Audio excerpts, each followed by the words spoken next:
Something like a third of the Old Testament is actually poetry, but most of us, we were never really taught how to read it. And that one little fact can lead to a lot of confusion and maybe even some guilt that we shouldn't be carrying. So today, we're going to fix that. Let's dive into how to read biblical poetry. So let me ask you this. Have you ever held on to a verse from Proverbs? Really clung to it like a promise from God, only to watch life turn out completely differently? If you have, you know that awful feeling, that mix of disappointment and shame, where you're left wondering, what did I do wrong? Well, if that's you, trust me, you are not alone. And really, here's the heart of the problem. We often come to the poetic books of the Bible, like Psalms and Proverbs, the same way we'd read a legal contract or an instruction manual. We're hunting for those ironclad guarantees and literal direct statements. But that's kind of like trying to assemble IKEA furniture using a book of Shakespeare's sonnets. It's just the wrong tool for the job. So how have we been reading the Bible wrong? Well, the issue isn't really about being wrong, but more about maybe missing the point by applying the rules of one type of writing to a totally different one. So let's learn the rules of the poem, right? The key isn't to try and force this ancient poetry into a box it was never meant to fit in, but to understand the unique, kind of brilliant way it communicates truth. Okay, so while English poetry is often all about rhyme, Hebrew poetry is built on something called parallelism, and put simply, it's all about the relationship between two lines of text. The second line almost always intentionally echoes or contrasts with or builds upon the first line.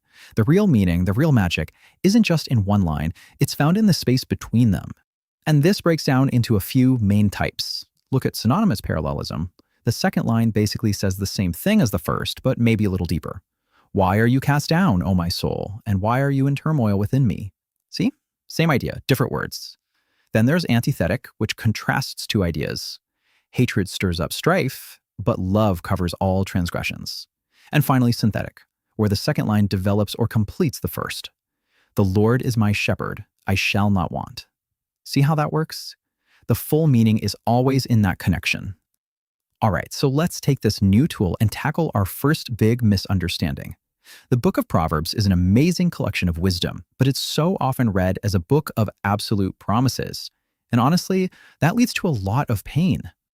Oh man, this verse right here, it has caused so much heartache because it sounds like a 100% ironclad guarantee, doesn't it?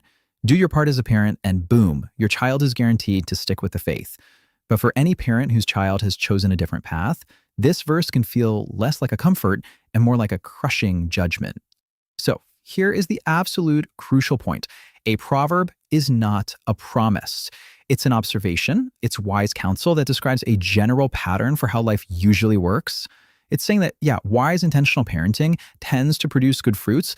It's not a legal contract with God that cancels out a child's free will or accounts for all the messy complexities of being human. And really getting this is incredibly freeing. It means that when life doesn't follow that expected path, it's not because you failed or because God broke his word. It just means you're living in a complicated world. Wisdom literature isn't a cheat code for perfect outcome. It's a map to help you navigate the journey.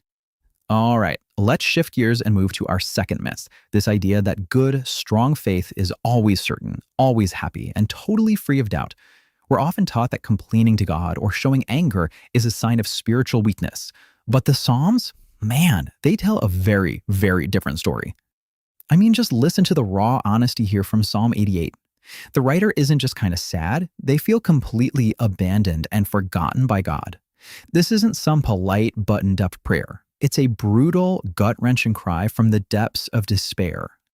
And get this is what makes Psalm 88 so jarring. It doesn't get better. The psalm ends right here, in the darkness, with this painful, unanswered question just hanging in the air. There's no happy resolution. There's no sudden turnaround. And it's in the Bible. This kind of prayer is called a lament. And listen, far from being a sign of weak faith, it's a sign of a deep, trusting relationship. It's the kind of faith that trusts God enough to bring your authentic, broken, even angry self to him instead of turning away. It actually assumes that God is there and listening, even when you can't feel him at all. So now that we have these two keys, understanding that Proverbs are observations and that lament is actually a form of faith, let's see how they help us read a super familiar passage with brand new eyes. Yeah, we all know this one. But its power isn't just in the words themselves. It's all wrapped up in that central metaphor, the shepherd.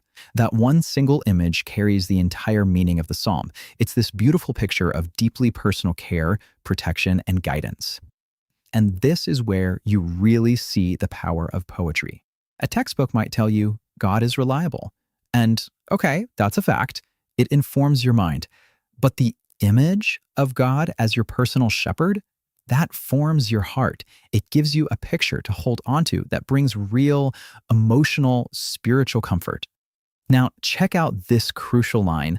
The psalmist does not promise a life without dark valleys. Nope. In fact, it assumes we will walk through them. The valley of the shadow of death is treated as a given. It's just part of the journey. And that is the real promise of Psalm 23. It's not the prevention of hardship, but the presence of the shepherd during the hardship. You are with me. That's the anchor of the entire psalm. Reading it as poetry helps us see that the comfort comes from his presence in the struggle, not from some false promise that there will be no struggle to begin with. So how do we actually put this into practice? Okay, 3 simple things. First, slow down and see the images. Let the metaphors do their work on you. Second, read Proverbs as wisdom. Look for general observations, not soul-crushing guarantees. And third, give yourself permission to lament. Your honest, raw pain is a valid prayer. He can handle it. Ultimately, reading biblical poetry on its own terms invites us into a more honest, more resilient kind of faith. So here's a final thought. What if the Bible isn't actually asking for your perfect certainty, but for your wrestling, your questions, your complete honesty? What might change if you brought all of that to the page?